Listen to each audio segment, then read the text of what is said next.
as the Federal Reserve pointed out in the 2019 survey of consumer finances. The survey defines wealth as the difference between families' gross assets and their liabilities. They looked at the median or typical household within different racial groups, as well as the mean or the average among households, citing the gap had not improved much over time. This is ABM, Alternative Broadcasting Media, brought to you by GordonGlobal.org. I'm your host, KinGGrolle. The federal government's actions and practices have created the racial wealth gap, and it is the federal government that's the culpable party.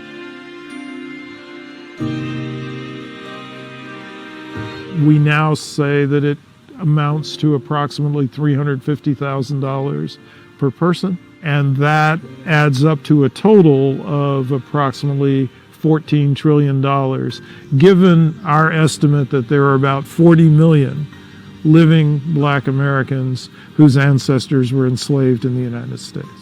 And they propose the government pay direct cash payments, not programs. It's worked for others. The German government compensates Holocaust survivors. And according to the Conference on Jewish Material Claims Against Germany, negotiations since 1952 have led to Germany paying $90 billion to Holocaust survivors.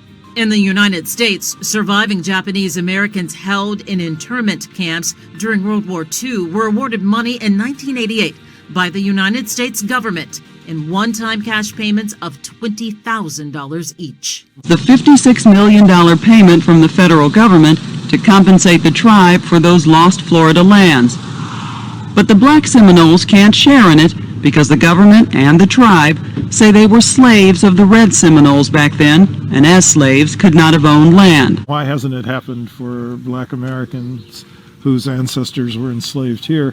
And I think our answer is it's good old-fashioned American racism. But more attitudes are shifting, especially after the past 2 decades. I can't think of any other time when so many people with different understandings of American history have come together to talk about reparations. The H.R. 40 bill establishes the Commission to study and develop reparation proposals for African Americans, including appropriate remedies to present to the U.S. Congress.